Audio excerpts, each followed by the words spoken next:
Eng katta muammolar ko'p gapirganing sababli sodir bo'ladi. Biroz kam gap bo'l. Hech qachon qarz so'rama, chunki qarz faqat boshqa qarzni keltirib chiqaradi. Bunday chuqurdan chiqish esa juda mushkul. Hayotingni boshqalarning hayoti bilan solishtirma. Shunchaki ertangi hayoting kechagidan yaxshiroq bo'lishiga intil. Hech qanday afsus o'tmishni o'zgartira olmaydi va hech qanday xavotir kelajakni o'zgartira olmaydi. Bajarishga ko'zing yetmayotgan va'dani berma.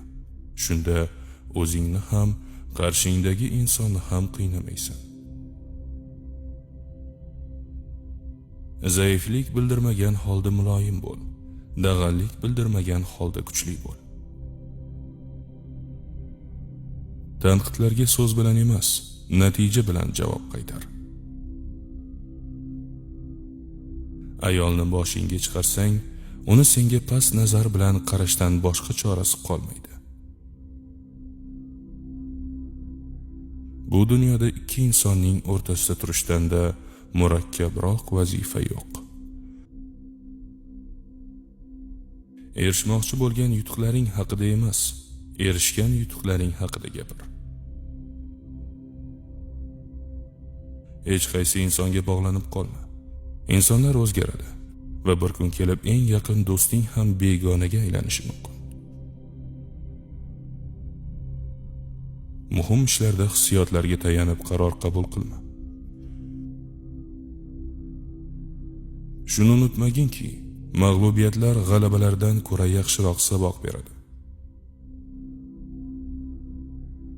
Tabassum qil. Bu shunchaki yomon kun, yomon hayot emas. Bir yildan keyin orzularing uchun harakatni bugun boshlaganing uchun o'zingdan minnatdor bo'lasan. Oylik daromadingning kamida 30%ni kelajaging uchun saqlab qo'y. Bu senga aniq kerak bo'ladi. Keyinchalik yolg'onga olib keluvchi hech qanday ishga aralashma. Yorug'lik tezligi ovoz tezligidan balandroq. Shu sabab ba'zilar gapirishni boshlaguniga qadar porloq shaxslardek ko'rinadilar. Ko'p o'ylama. Senda puxta reja bo'lishi kerak, ammo ortiqcha mulohazalar seni chalkashtiradi va qo'rquvga sabab bo'ladi. Har kuni o'zingga aytadigan eng katta yolg'on bu: hali vaqt bor.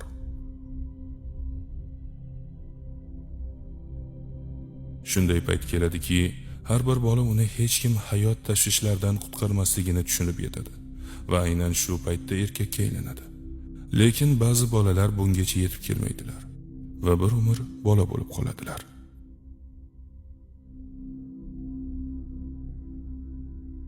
Charchaganda taslim bo'lishni emas, dam olishni o'rgan. Insonning haqiqiy yuzi unga foydasi tegmaydigan odamlarga bo'lgan munosabatida namoyon bo'ladi. Qalbingga azob bergan narsani unut, ammo bu senga nimani o'rgatganini unutma. Qanday vaziyat, vaqt va makonda bo'lishingdan qat'iy nazar, qanday bo'lsang, shundayligincha qol. Sening nasibing birovga o'tib ketmaydi va birovning haqqi senga foyda keltirmaydi. Pulga to'ymaydigan ayoldan va ayolga to'ymaydigan erkakdan ehtiyot bo'l. Agar kimnidir sog'ingan bo'lsang, uni hayotingga qaytarishga shoshilma. Sog'inch bu seni parchalovchi va kuchliroq qilib qayta tiklovchi jarayondir. Yaxshi do'st ortingda yaxshi gapiradi, yuzingga esa rostini aytadi. G'iybat bo'layotgan davralarda o'tirma. Turganingdan so'ng keyingi mavzu sen bo'lasan. Odamlar ko'pincha senga o'zining ehtiyojlari va ochko'zligi darajasiga qarab munosabat ko'rsatishadi. O'tmishing haqida hech kimga gapirma. Boshingdan o'tganlarning asl mohiyati va sabablarini sendan boshqa hech kim tushuna olmaydi. Hattoki bu ma'lumotlarni senga qarshi ishlatuvchilar ham topiladi. Yig'laging kelsa, yig'la. Bu dardni ichingga yutishdan ko'ra yaxshiroq. Bu dunyoda hech narsa qilishingga arzimaydi. Vaziyat qanchalik qiyin va chalkash tuyulmasin, uning mantiqiy yechimi har doim topiladi.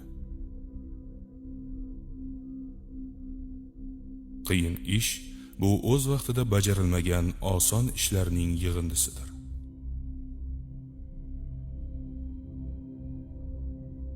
Samimiylik va vafo arzon odamlardan kutish kerak bo'lmagan qimmat sovg'alardir. Senga berilmagan savolga javob qaytarma. Sendan yordam so'ramaganlarga yordam berishga shoshilma. Biz yo o'zimizni zaif qilamiz, yoki o'zimizni kuchli qilamiz. Ish hajmi bir xil. To'g'ri qarorlar tajribaning natijasi, tajriba esa noto'g'ri qarorlarning natijasi. Band bo'l. Bu dunyodagi eng arzon dori va eng samaralilardan biri. Baxt muammolarning yo'qligidan emas, balki muammolarni hal qila olish matonatidan paydo bo'ladi. Ahmoqlar bilan bahslashma.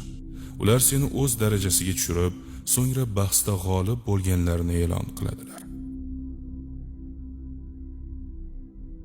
Bir eshik yopilganida darhol ikkinchi eshik ochiladi. Ammo biz yopilgan eshikdan nigoh uzolmay, ochilgan eshikni payqamaymiz. O'z tanangga g'amxo'rlik qilishni unutma. U sen bilan bir umr qoladi. Erkakning malomatga loyiq eng yomon sifati rashkchi bo'lmaganidir. Hayot sinovlari qarshisida chekinma. Ular senga eng yaxshi saboqlarni beradi. Yaxshi bola bo'lishni bas qil. G'azab va musht ham o'rinli vaziyatlarda ishga solinishi lozim. Ko'rsatganingdan ko'prog'iga ega bo'l. Bilganingdan kamrog'ini gapir.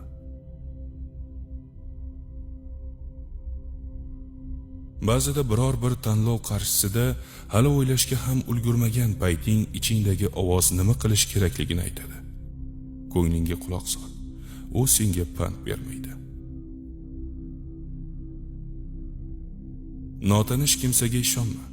Ishonch shunchaki berib qo'yilmaydi. Ishonchga erishiladi. Umid bu strategiya emas. Boshqalar qila olgan ishni sen ham qila olasan. Ammo boshqalar qila olmadi degani bu sen ham qila olmaysan degani emas.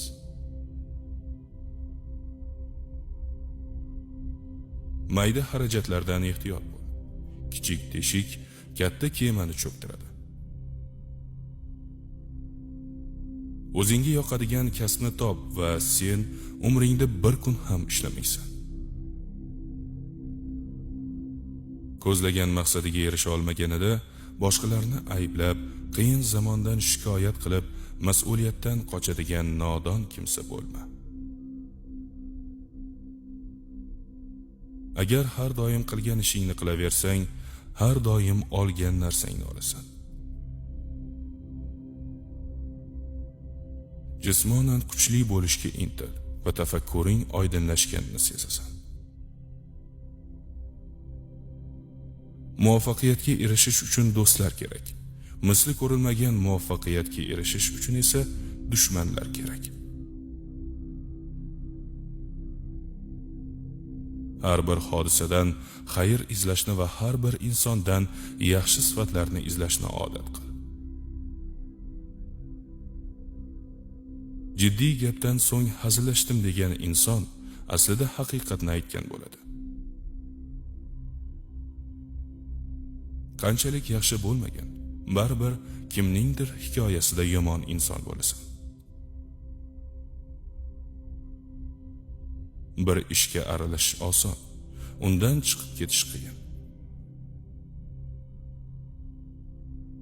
Odamlar sening muvaffaqiyatingni istashadi, lekin ulardan o'zib ketishingni xohlashmaydi. Baxtni uzoqdan izlama, u har doim sening o'zingda mujassam. Sen buni sezmasliging mumkin, ammo sevadigan odamlaring sening eng ojiz nuqtalaringdir. Yaxshi narsalar sabr qilishni biladigan va qiyinchilikni boshidan o'tkazadigan odamlargagina keladi. Bu yo'lda ko'p vaqt ketishi va yo'l og'ir tuyulishi mumkin, ammo natija hammasiga arziydi. Yomon kunlar aslida foydali. Ular senga qaysi narsalarning qadriga o'z vaqtida yetish kerakligini ko'rsatib qo'yadi. Boyliging, yoshing va holatingdan qat'iy nazar barcha bilan hurmat saqlagan holda muloqot qil. Muloqot vaqtida doimo qarshingdagi odamning ko'zlariga qara va uning ko'z oldida hurmating va mahobating oshib borayotganini sezasan. Duch kelgan narsani yegandan ko'ra och qolgan afzal. Va men hozir ovqat haqida gapirmayapman.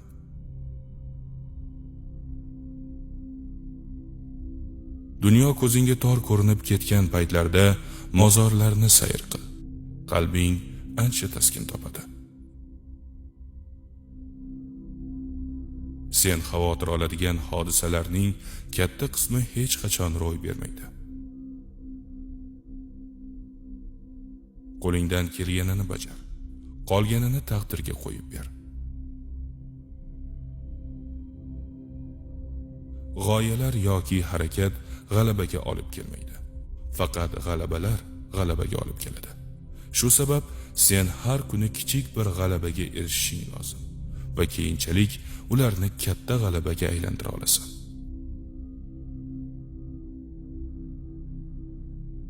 Daromad manbaing bitta bo'lsa, hayoting unchalik ham qulay bo'lmaydi. Boshqa daromad manbalarini ham topishing lozim. Kishi o'zi qurgan devorlar bilangina chegaralanishi mumkin. Muammoni oldini olish uchun qilingan 1 gram harakat muammoni yechish uchun sarflangan 1 tonna mehnatdan ustun. Saxiy bo'lish yaxshi, ammo hamma narsaning ham chegarasi bor. Odamlar oldidan oqqan suvni qadriga yetmasliklarini unutma. Qanday salom bo'lsa, shunday javob qaytar. Dushman yiqilgan payt shafqat qila ko'rma, zero u kuchga to'lgan payt senga shafqat qilmaydi. O'z hayoting hikoyasini yozar ekansan, qalamni aslo boshqa birovga berib qo'yma. Samimiy kulgu va to'yimli uyqu har qanday qalb yaralarini davolaydi. Jarohatlaringni donolikka aylantir. Chaqirilmagan joyga borma. Taklif qilinmagan dasturxonga qo'l uzatma. Qulay vaqt kelishini kutib o'tiraversang, hayoting tugaganini sezmay qolasan. Tavakkal qilishdan va yangi narsalarni sinab ko'rishdan hadiksirama. Bu qisqa umrni qo'rqib yashash yaramaydi. Shamolning yo'nalishini o'zgartirish imkonsiz, biroq yelkanlar o'z qo'lingda. Orqaga faqat bir vaqtda qarash mumkin. U ham bo'lsa, qancha yo'lni bosib o'tganingni ko'rish uchun. o'zing hal qila oladigan muammo haqida boshqalarga shikoyat qilma. Vafodorligingni qullikka aylanishiga yo'l qo'yma. Hech kimga hech narsani isbotlashga urinma. Odamlar baribir o'zi istagan narsanigina ko'radilar va eshitishni xohlagan haqiqatga ishonadilar.